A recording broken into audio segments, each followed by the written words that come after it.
quelles sont ces personnes dans ton quotidien aujourd'hui sur lesquelles tu peux t'appuyer sereinement pour avancer concrètement vers tes objectifs, vers ce qui te tient à cœur.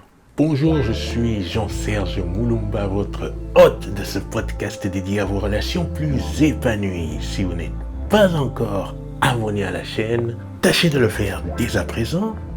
Tâchez également de liker, de partager ce contenu autour de vous, car cela m'aide semaine après semaine à produire plus de valeur pour vous. Je vais classer ces personnes en 3 catégories. La première catégorie représente les personnes sur lesquelles tu ne dois absolument pas compter. Comment sont-elles ces personnes ? Une première caractéristique est que ces personnes vont parler beaucoup. Elles vont te promettre des choses. Elles vont être très enthousiastes au début quand tu vas annoncer un projet. Elles vont essayer de t'accompagner dans des idées. Et quand viendra le moment de produire des actes concrets pour aller dans le sens de tes projets ou de tes désirs, eh bien, il n'y aura pas d'acte. Ce sont des personnes qui parlent beaucoup, mais qui agissent très peu. C'est très simple. Tu peux faire le décompte des actes produits par ces personnes par rapport à toi et tu verras qu'il y aura très peu d'actes, mais beaucoup de paroles. Une autre caractéristique qui pourrait aller de pair avec le fait de ne pas agir assez régulièrement est que ces personnes peuvent être très changeantes, c'est-à-dire qu'elles peuvent te montrer de l'enthousiasme à un moment donné et puis à un moment suivant être complètement ternes, indifférentes. Elles sont changeantes d'humeur suivant que les choses les intéressent ou pas. Ces personnes-là auront tendance à oublier facilement, à négliger aussi facilement tout ce qui représente les choses qui vous sont importantes, ce qui t'intéresse, ce qui est important pour toi. Mettons par exemple que tu as un régime particulier, tu es macrobiotique ou végétarien ou encore vegan, etc.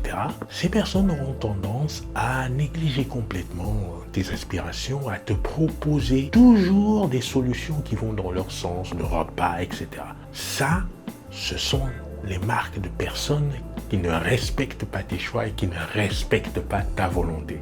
Une autre caractéristique est celle-ci, que si tu es spécialiste dans un domaine particulier et qu'il faut vanter tes compétences à d'autres personnes, eh bien, ces personnes préféreront parler d'autres gens, d'autres possibles options à ta place, sans qu'il ne soit question pour autant d'une affaire de compétences, de niveau de compétences. Non, c'est simplement qu'elles préféreront mettre en avant d'autres personnes à ta place. En fait, ces personnes ne vont pas accorder de l'importance à tes idées, à tes propos, à tes projets, à tes désirs, à tout ce qui te tient à cœur. Elles vont en surface jouer un rôle et puis quand viendra le moment concret, elles ne seront pas présentes. La catégorie 2 est la catégorie des ambivalents. Pourquoi ambivalents ?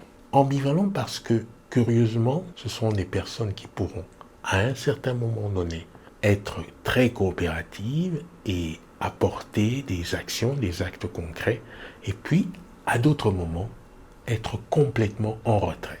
Je classe ces personnes dans la sphère des transactionnalistes, c'est-à-dire que ceux-là viennent pour un échange précis et lorsqu'elles sont fortement intéressées par l'échange, elles sont très présentes, elles sont entières parce que leur intérêt est en jeu. Quand cet intérêt est satisfait, elles n'ont plus envie, plus besoin de te voir, elles se tiennent à l'écart.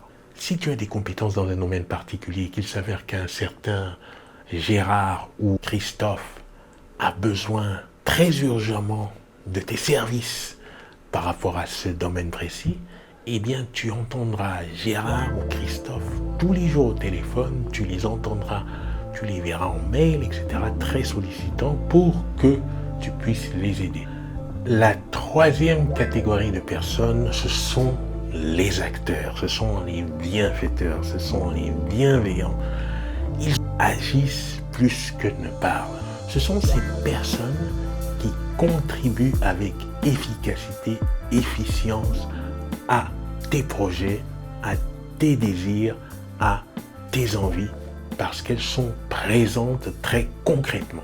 Elles vont se distinguer notamment dans les conversations par le nombre de questions qu'elles vont te poser.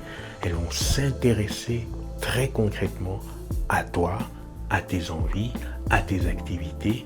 Elles vont te montrer ton importance et essayer, dans la mesure de leurs moyens, de t'accompagner, si cela est nécessaire, vers ce que tu es. Ce qui va caractériser ces personnes, ce seront ces actes qu'elles auront envers toi de façon constante, qui seront concrets. Ces actes, tu ne pourras pas les éviter, ils seront là, posés, concrets, beaucoup plus que des paroles. Alors, où est-ce que tu trouveras les personnes de catégorie 1, 2 ou 3? Toutes ces catégories peuvent apparaître aussi bien dans ta famille que dans ton cercle d'amis proches ou alors que dans ton cercle un peu plus lointain professionnel. Pourquoi? Parce que ce n'est pas une affaire de famille, de génétique. C'est un set de comportements, des habitudes prises qui vont faire que ces catégories apparaissent un petit peu partout autour de toi. Ça veut dire que ce sera à toi de faire le tri, non pas par rapport à un certain lien ou une affiliation ou quelque autre relation, mais en observant les comportements très concrètement à ton égard. Cela d'une part, mais d'autre part, cher ami, je peux te poser cette question. Quels sont les gens sur lesquels tu peux réellement compter? Ensuite, es-tu le genre de personne sur lequel on peut sereinement s'appuyer au quotidien? Je te dis à la prochaine vidéo.